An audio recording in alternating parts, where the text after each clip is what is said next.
Welcome to Washington County Kids Parenting Forum. And tonight is What I Wished I Knew, Skills for Parents Concerned About Teen Drug Use, from a mom who's been there.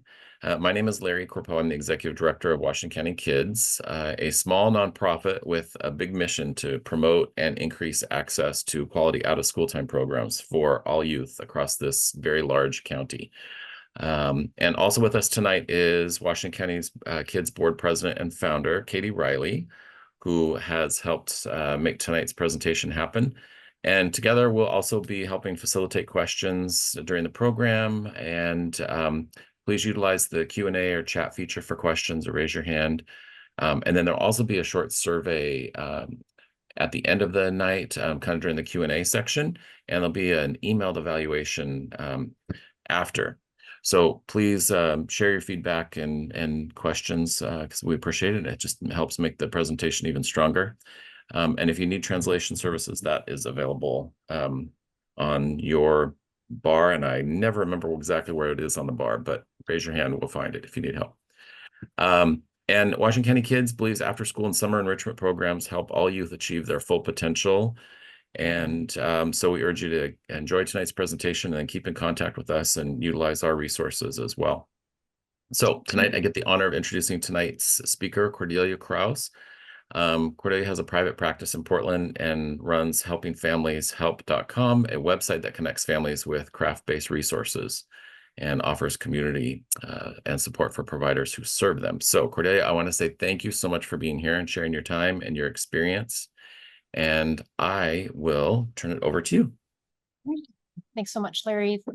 Thank you both for having me. It's really lovely to have an organization that really understands how helpful these skills and perspectives can be in really supporting families who are concerned about even the potential for drug use and what that looks like. So if I can, I'm going to share my slides to get us all officially started with a slideshow anyway. So again, Cordelia Kraus, LPC, CADC1. I have a private practice in Portland, Oregon. And I generally work with adults, but I really specialize in working with family members who are impacted by a loved one's substance use or alcohol use.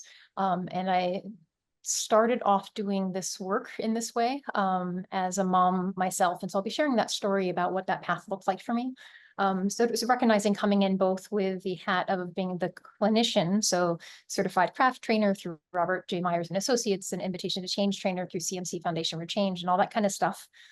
But there's also this mom's hat that I also wear as well. And sometimes I think it's more helpful to come in with heart and with story than it is about listing off the clinical things about what's important. So that's what I'll be doing today. Wanted to take a moment to recognize why you might be here and listening to this program, whether you're attending live or in the video afterwards. There's a few assumptions I've made in pulling together this presentation. One of them is that you are here because you love a child, that you understand the general population is about kindergarten to 8th grade. But they don't stay that age forever. And there's, adolescence is coming up here quickly and teen and beyond, of course, as well. So it's recognizing that you love somebody who is a child now, but will be an adolescent or a teen someday. There's also the assumption that you have a significant role in this person's life. You might be a parent, step-parent, older sibling, grandparent, aunt, uncle, family friend. However you show up, that relationship is important to you. In this talk, I tend to lean a little bit more towards parent caregiver kind of language, but I want to really emphasize that everyone is welcome here, whatever role you play for your child or teen's life. The assumption is that you have some concerns and taking some time out to listen to this video. So either whether it's you've been reading the news and really concerned about overdose, whether you have personal experience for yourself, personal experience in your family around substance use or alcohol use, whether you're friends of friends, whatever path it is that you have come to realize that this is a concern and that you have found it to be here, I want to appreciate and honor that. And that you want to be effective in helping your child or teen navigate the world safely, including related to alcohol and substance use. If you are a provider who's listening in, welcome to you as well. If you want to connect later, please reach out. I'm always happy to get people connected with the work. We need more people doing the work. Talk about research. We can talk about the nitty-gritties of the approaches and all that kind of stuff. But I do want to recognize in this presentation, I'll be taking the perspective of the family member or parent for a child, maybe adolescent to teen. So again, offering these skills and sort of paired with my story, because sometimes that's going to be a nice way to be able to take this kind of work in. So let's start with my story. I started this work before I was a clinician and doing craft and Invitation to Change. I was a mom, and in that, being a mom, did what I thought was best to do as a mom, which worked well enough, give or take, up until the point where my child was about 12. And at that point, my eldest started doing some really scary things, substance use included, that really sort of shifted things in our home. So the first several months of my awareness about what was going on with their behaviors, I'd responded as what I thought any reasonable mother would, which is trying to like really control what was happening and making them stop. So it sort of like trying to pin them to the floor. Mostly it was figuratively, sometimes it was literally. And in a way that I, out of fear, when I have compassion for myself in this, but out of fear, some of the behaviors I did to try to stop what was happening were really, really difficult and very, very unhelpful. So as I did that, as I responded in that way, their behaviors went sideways and deeper. And I started doing some things, again, that I still feel shame about in this desperate attempt to make something different happen. So after a few months of this, it became really, really clear to me that I needed to try something different. I needed to have a different strategy. So I read the craft book, Beyond Addiction, and had a pivotal interaction with a colleague in the acceptance and commitment therapy world who really helped shift my stance. And they helped move me from this place of how do I control my eldest to how can I be a safe place to come back to? So more of how can I be effective and provide the connection and the structure to help them grow? How can I influence and guide while really accepting that I no longer have control? I tried that, it hadn't worked, and I needed to try something new. So after many years of practicing, definitely have changed how they responded. We started connecting more, communicating a lot better. Things are still hard, but they became very different. It became much more collaborative. And it changed not only how we connected and their behaviors, but how our whole family worked and how I felt about myself as a parent. So today, coming in with that experience, I want to share what I wished I knew, not only when they were 12, but I think it would have been really, really helpful for me if I known these things when they were 8 and 6 and 4. I would have been a better parent for it. And I think we would have had a different path. So I want to, excuse me, I want to share some of the information, I'll drop a lot of information about where this stuff comes from. So I'm not just all making this stuff up. I'm pulling this work from something called the Invitation to Change approach. Invitation to Change is created by the folks from the Center for Motivation and Change and the CMC Foundation for Change. And they're the same authors of Beyond Addiction, which is the book that I turned to at the time. Sorry, we're not going to go through the whole model today. There's a lot of stuff in there, but I at least wanted to cite my source. This is the model and perspectives that I pull from. ITC itself is based on CRAFT. That's a term I've thrown out a few times in this session so far. CRAFT stands for Community Reinforcement and Family Training, and that's the basis of this work that was geared towards is an evidence-based protocol for family members who are impacted by loved ones' substance use or alcohol use. And in that work, it turns out to be incredibly effective in trying to help those loved ones get into treatment. So about 60%, 66% of loved ones who have family members that are learning craft end up getting into treatment for their difficulties in the space of a year. So it really sort of helps change the environment around somebody to move them towards recovery.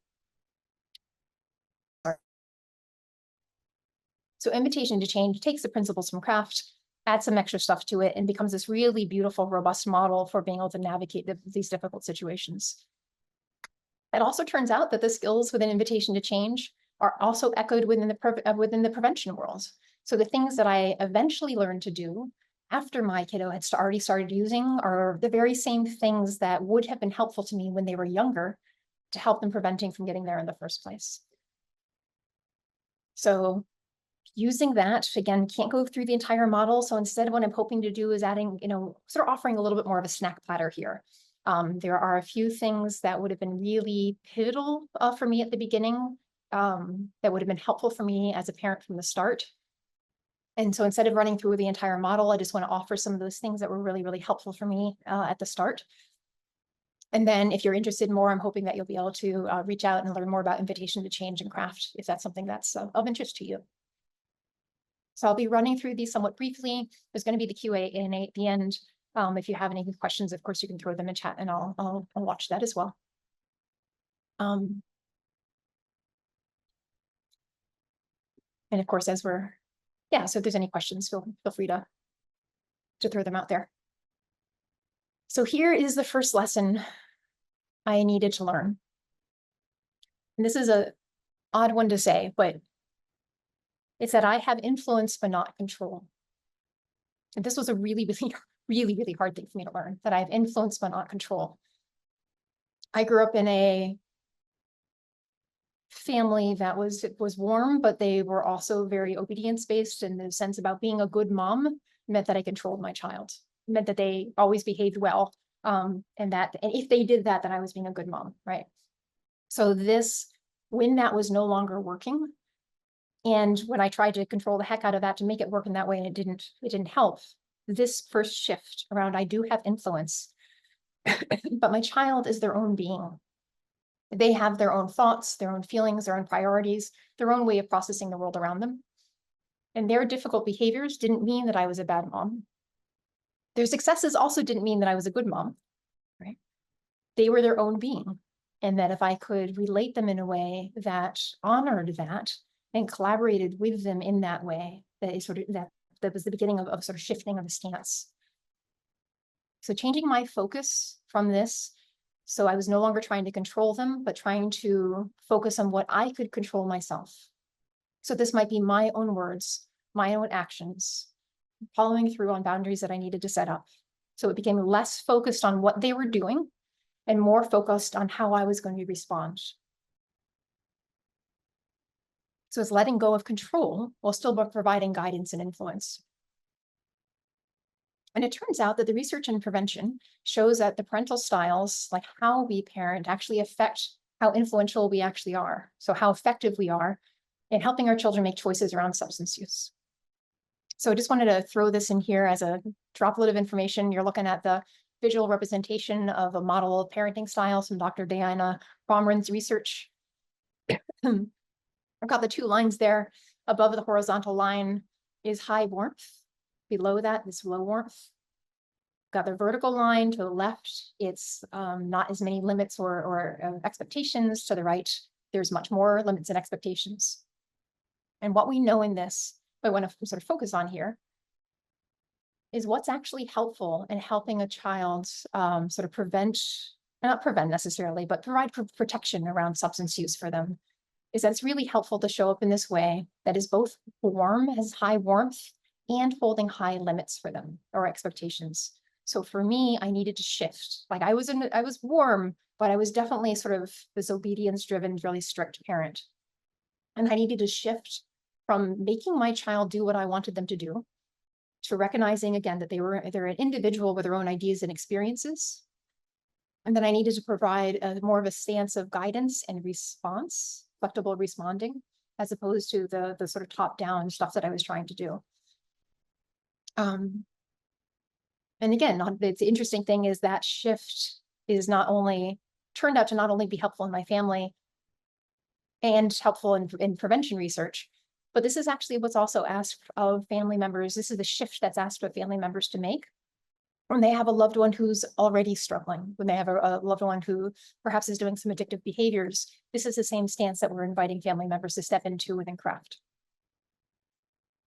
So our job then becomes to show up with warmth, collaboration, and limits that focus on how we can respond.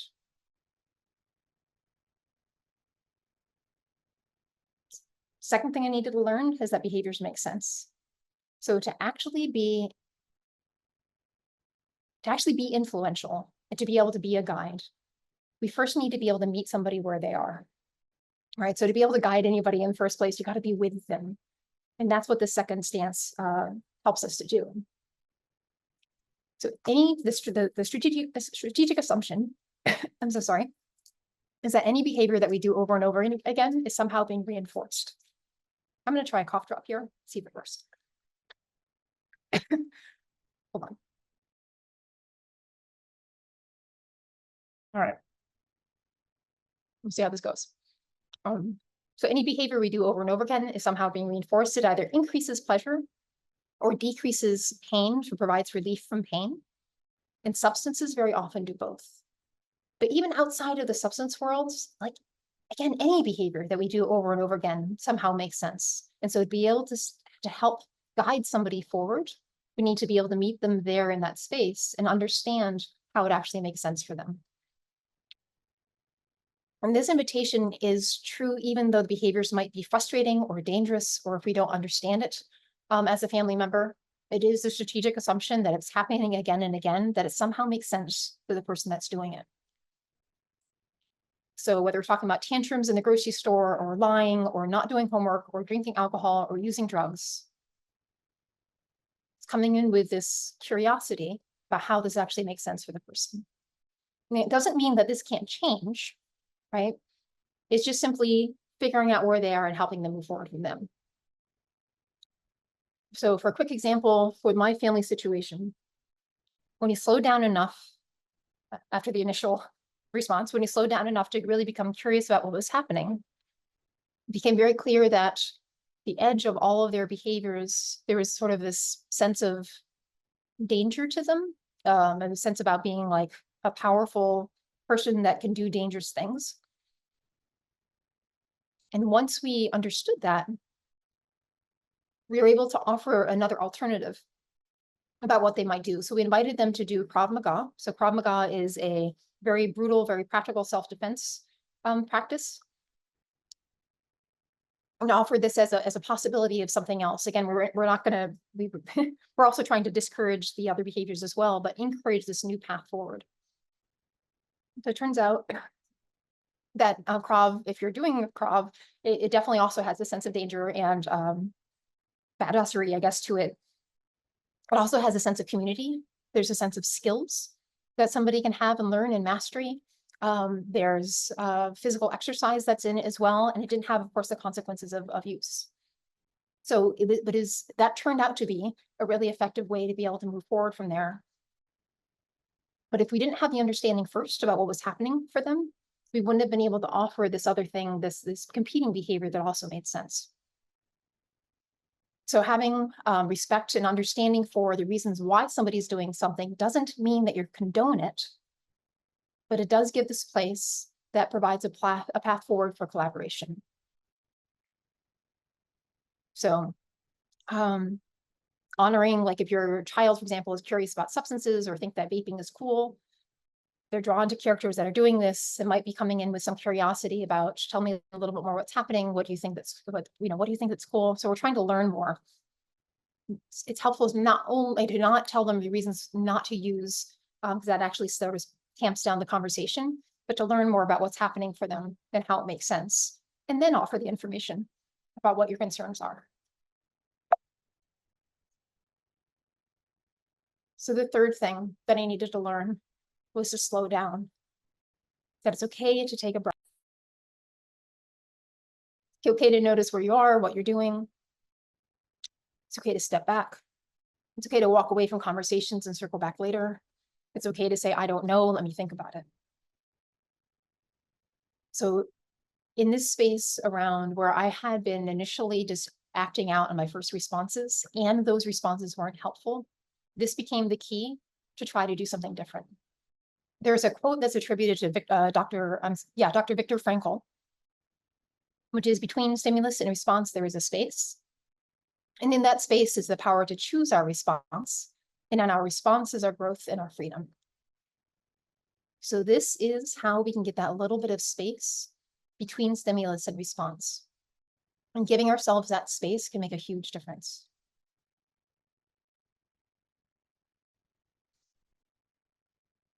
fourth thing I needed to do was to learn how to catch them being good. So the path towards growth and the path towards change is built on these tiny, tiny, tiny little behaviors. It's like this 1%, 2% change over time. So in this space of both prevention, but also in helping somebody towards recovery, our job as family members is to notice those small changes, or the small places of vitality or behaviors that are healthy. Notice them when they happen and reinforce them in a way that is consistent and timely. So one of the things that in our work with our eldest, a story that really stands out to me, as we were, again, sort of a little farther along in the work here, there's a few things that we were aiming to try to reinforce at that time. So things like coming downstairs or being honest about something or asking for help when they needed it. So one of the days, it was about Saturday, 2 o'clock in the afternoon, hadn't heard from them yet that day. They texted me and from their bedroom and said that they were having a hard time getting going and they really needed food. And could I get them a burrito? So my initial thoughts, it's 2 o'clock in the afternoon. You should have been up already. You do this all the time, right? You should have gone to bed earlier. I've got a lot to do. I'm frustrated that they're not doing this on their own. I'm scared they're not going to be able to take care of themselves when they're older, right? What this means for the future. I'm busy working. I don't want to enable them to stay in bed all day. Get your own freaking burrito. Like, can you sort of step into this place? How that makes sense. And then in taking that moment to pause and checking in with myself, I also remembered our focus. This was one of the behaviors that we were looking to reinforce. This was a time for me to catch them being good, right? Totally makes sense that all those thoughts and feelings came up for me. And yet, if I want to be a person that they reach out to for help, when they actually do that behavior, I better notice it and reinforce it when it happens. So at that moment, sort of practice this willingness to have all those thoughts. And I got a burrito and cut up a nectarine and got a cold strawberry soda and delivered it all to their bedroom without any snide comments. If this is an ongoing behavior, I could address it then. I didn't need to do that. This is the first moment of catching them being good, right? We needed to catch this behavior right when it's happening as much as possible and reinforce that. It also, so in the field of prevention, like this, the things that we start looking for are honest conversations. So this might be something like it can be really hard to hear from your kiddo that they think that vaping looks cool. But if you want to hear their honest thoughts, being able to say, thanks for sharing that. I appreciate you saying that. Let me think about that for a second. You might need to get a moment to pause in there. We're wanting to reinforce that behavior. We're wanting to reinforce honesty. We're wanting to reinforce hard conversations.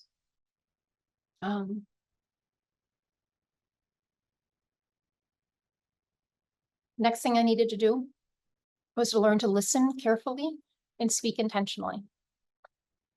So Invitation to Change has several skills that help us as family members to talk so that our loved ones are more likely to listen and listen in a way that they're more likely to share. And there's this constant sort of like several different skills that are all wrapped up in here that flow really lovely together once you're practiced in it.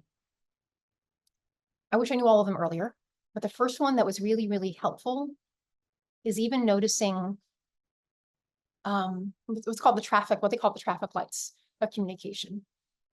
And this sort of foundational tool that helps me learn the reciprocity, or help me see the receptivity of my eldest when they were talking, or when I was talking to them, and seeing what that meant around which skills I could do.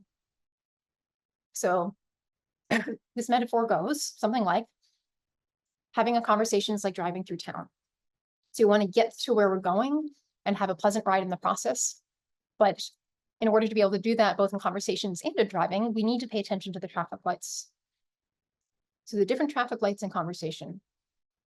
So the green lights might look like where the other person's engaged in the conversation. So there's reciprocity and flow. For me and my eldest, you know, they're looking at me, they're nodding their head, they've got ideas that they're sharing. We might not agree on the ideas, but it's this back and forth kind of flow in the conversation. Red lights is when they aren't receptive. It's not a conversation anymore. If I keep on talking, this is more of a lecture, and they're probably not receiving it. Yellow lights might be someplace in the middle. So they might be sort of starting to disengage. They haven't quite shut down yet. And these lights can look, different person to person. So for some people, this might be shutting down and not saying anything. For other people, this might be arguing or yelling back. For me, when I was growing up, red lights very often looked like a green. If I disagree, I learned if I disagreed with my parents enough, my poor parents, if I agreed with them enough, then they would stop yelling at me, they'd stop talking to me, and I could go back to my room. All right? I wasn't listening to what they're saying anymore. I'm just saying, okay, and yes, and I'm sorry. And then they would stop, right? This is reinforcing, it makes sense. So it's really knowing for you and your child what this actually looks like. Because if you're hoping to have these good kind of hard conversations and connection, it's noticing what's actually happening for them, and are they in the conversation too? So this metaphor, once you start knowing the lights for our children, our loved one, for anybody around us, it helps us learn what we can do next. If I have green lights, I have the possibility of adding more of my own experiences, be able to share my thoughts, my feelings, my experiences in the past. If I have red lights or maybe even yellow lights, that means I need to slow down. I need to actually sort of like pump the brakes a little bit and be able to listen more. If they're not receiving much, that means I need to shift gears. It doesn't mean that I'm gonna, drop my thought forever, but in this moment, it's not really helpful for me to keep on talking. They're probably not listening anyway. So if we switch gears to listening more, have them be able to talk a little bit more, those sort of changes, the flow and the receptivity back to green lights, and we have this possibility to keep on going. Sometimes it looks like that. Sometimes it looks like just pausing, taking a moment to pause and loop back on a conversation later. Any of those approaches will tend to reduce the chances of arguments happening. Arguments very much happen when we decide that we really need to say what we're going to say and sort of like, punch the gas through a red light. They tend to be not very helpful in the long run. So it becomes noticing the receptivity of the other person, noticing the lights, and then changing how you respond depending on what they're doing. So just to list off some skills briefly, really intentional skills in the listening carefully section. There's things like open-ended questions where I can ask these questions from curiosity, wanting to learn more about the other person in a way that tries to encourage them speaking more. So they're not yes, no questions. They're really, how do you feel about this? Kind of deeper, open questions. There's things like reflective statements where I try to offer back what they are sharing with me. Instead of trying to just, give what I think about something, it's really slowing down and making sure that I get it. That I hear what they're saying. You think vaping looks cool, right? That can be really hard to say as a parent. And yet we want to check, well, and then they might say, no, that's not really it. Or yes, that's true. And we have some more information here and be able to offer some possibilities how we might respond to that. But we're going to check with what they're actually saying. Affirmations are another listening skill. Being able to encourage them and appreciate what they're offering. On the speaking side of things, there's skills around being, offering understanding statements about how their experience makes sense. It might be things like being brief and keeping conversations short, or naming what we want instead of what we don't want. Like all of those things are helpful, and there's more in there as well. All of those are based on what the other person is able to do. So it just becomes this listening carefully, speak intentionally, notice what's happening with the other person. So when we're talking about influence or change, this kind of collaboration is key. It's also okay to bring up hard things curiously, right? And how we do it matters. So whether we're talking about substance use or something else, I don't like being lectured to. My eldest definitely didn't like being lectured to. Tend to shut down, argue back. You start seeing those red lights, right? So it's not being a place to receive. So we want these kind of conversations to be effective, especially around substances. If we're looking at through the prevention lens, we want them to be effective. So we're wanting to lean towards curiosity, asking questions. It might be things like what they've seen or heard. What are you seeing people use in school right now? What are they talking about? You don't need to tell me names. Like, I just want to learn about what it's like right now. What do you think? What do you think about marijuana? What are your concerns? What are you seeing? You can bring up topics from news. I mean, of course, age appropriate, as is best, right? But bring up topics from news, ask their thoughts. If you carry Narcan, talk about what it is, why you have it, what their thoughts are. You can start opening up the conversation, hearing what their perspective is, and then basing your responses off of that. The closer we are to collaboration, the more invested they will be, and that's the place from which they make choices. These are the kind of conversations that can help lead towards better decision makings on their end. When they respond, you want to reflect their thoughts back to them before sharing what comes up to you. Make sure that you're listening. You might be asking for consent. Can I share some of my concerns with you? Can I share some of my thoughts? Can I share what I know about vaping? And if they say yes, and only if they say yes, we might share that a bit of information and then check back in. This is, again, an ongoing back and forth conversation. So part of my work in being a mom is moving from, I did a lot of lectures, which I thought were very good, but they turned out to not be very helpful. So it's moving back into the space around how do I have these small ongoing conversations curiously through time. And we can always circle back on something. Right. The goal here is to keep them in the conversation as much as possible. This is a two-way conversation. The last skill that I really needed to learn is this question about what do I want to practice here? So this shift for me was, again, learning that this work ultimately wasn't about what my eldest was or wasn't doing. It was about me and how I responded. And it's not because what my eldest doing wasn't important. It was actually terrifying sometimes. But it's because that was the only part of the equation that I could actually choose. Like, practically speaking, all I could choose is what I did and how I responded.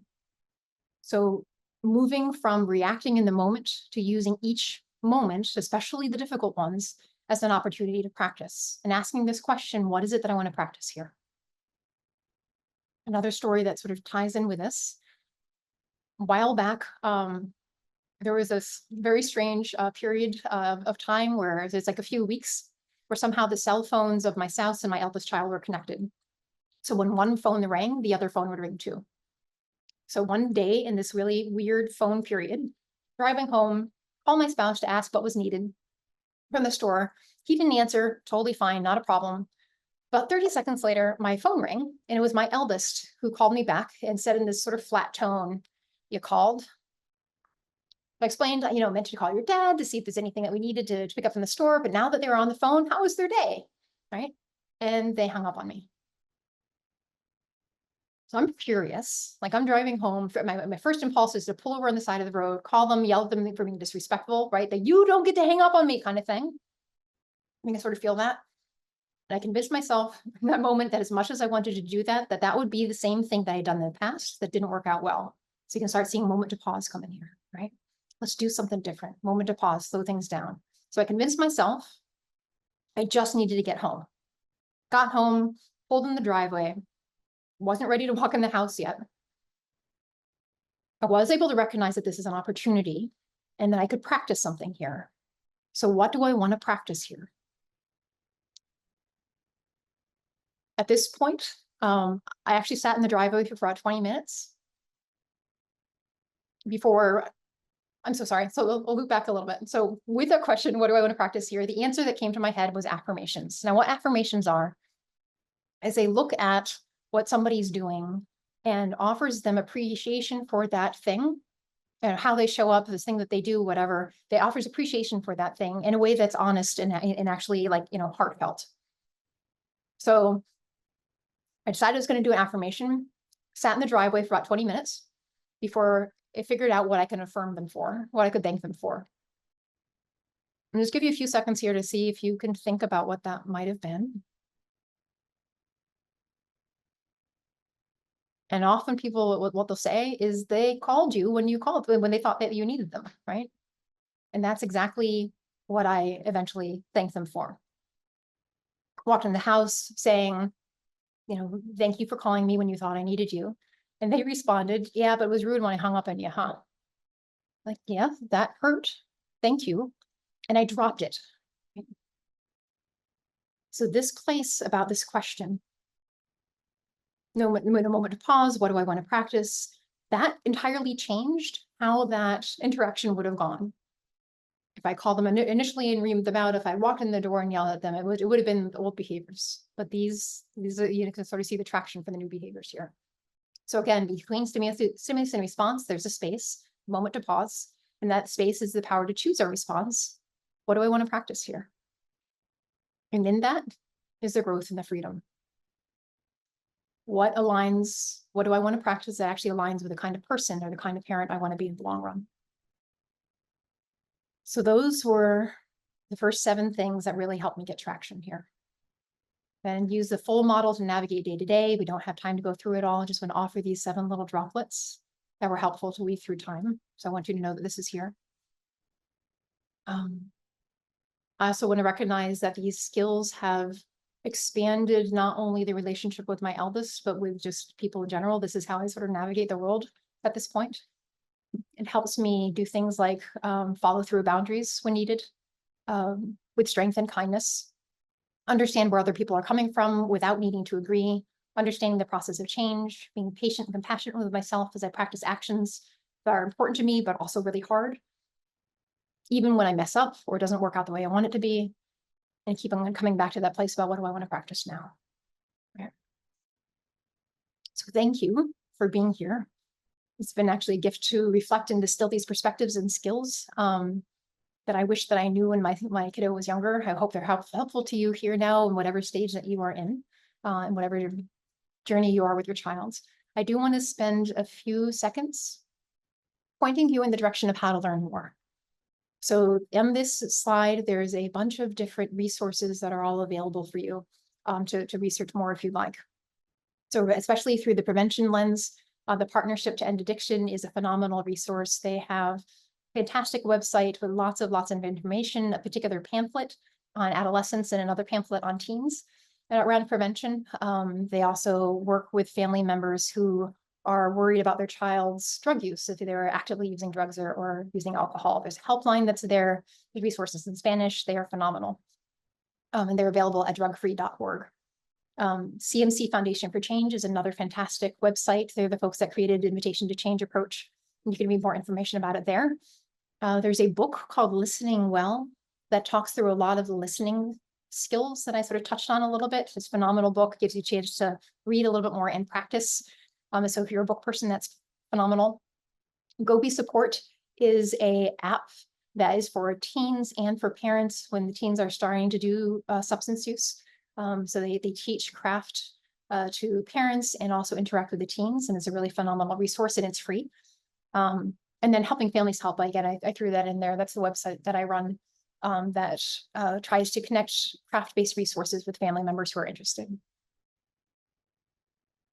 So huge appreciation for Washington County kids. Again, thank you for inviting me to speak. And I'd love to open up the space for thoughts or questions as y'all have them.